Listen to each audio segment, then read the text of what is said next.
सभी का मेरे YouTube चैनल पे स्वागत है। पिछले वीडियोस में मैंने आप लोगों को आईपीसी और सीआरपीसी के बारे में बताया था। आज हम डिस्कस करने वाले हैं, आज के जो पॉइंट रहने वाला है वो हमारे रहने वाला है आईपीसी की इम्पोर्टेंट सेक्शंस, यानी इंडियन पेनल कोड की जो बहुत इंपॉर्टेंट धारा है उनके बारे में अपन डिस्कस करने वाले हैं आज के इस वीडियो में, ठीक है। और आप लोगों को थैंक यू सो मच इस बात के लिए कि आप लोगों ने मेरी वीडियोज़ को इतना प्यार दे रहे हो, मेरे यूट्यूब को इतना प्यार दे रहे हो, उसके लिए थैंक यू सो मच, ठीक है। तो आज हम डिस्कस करने वाले हैं इंपॉर्टेंट सेक्शंस के बारे में। देखो इंपॉर्टेंट सेक्शन, पहले इंपॉर्टेंट सेक्शन आ जाता है 307।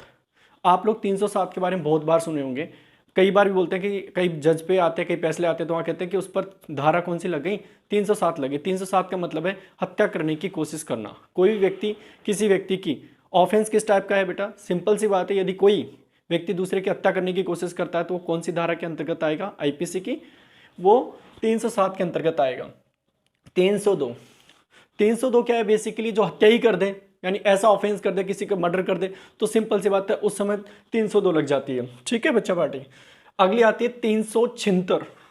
376 पे तो मूवी भी बनी है, आप लोगों को देखना भी चाहिए। मैं रिकमेंड करूंगा कि आप वो मूवी देखें।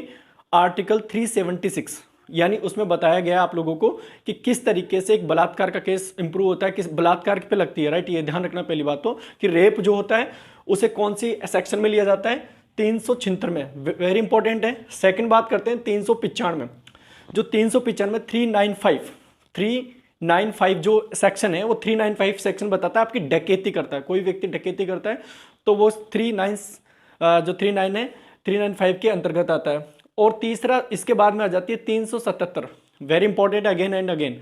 ऐसी अप्राकृतिक क्या कर दे, वो कृत्य कर दे, जैसे ऐसा कि मतलब किसी के साथ कुछ भी इस टाइप का अप्राकृतिक, मतलब उसे काट दे बर जगह से, तो इस टाइप का जो ऑफेंस होता है वो किस कैटेगरी में आता है, वो इस कैटेगरी में आता है, कौन से सेक्शन में आता है, 377 में आता है, ठीक है। तो आप लोगों को आज जान के 3-5 धाराएं जो मैंने आप लोगों को बताया आपके मुंह जवानी याद होनी चाहिए कि कौन कौन सी, फिर से मैं आपको बता देता हूं। 378 जो हमें बताती है डकैती करने की कोशिश करता है, जो 378 के तहत क्या करता है, कोई व्यक्ति डकैती करने की कोशिश करे तो वो किसके अंतर्गत आएगा, 378 के अंतर्गत। दूसरा आता है बेटा सेक्शन, धारा 307 हत्या करने की कोशिश करता है कोई व्यक्ति, या कोई भी ऑफेंस करने की कोशिश करता है कोई व्यक्ति, तो उसके लिए कौन सा सेक्शन लगता है, उस पर आईपीसी का सेक्शन लगता है 307।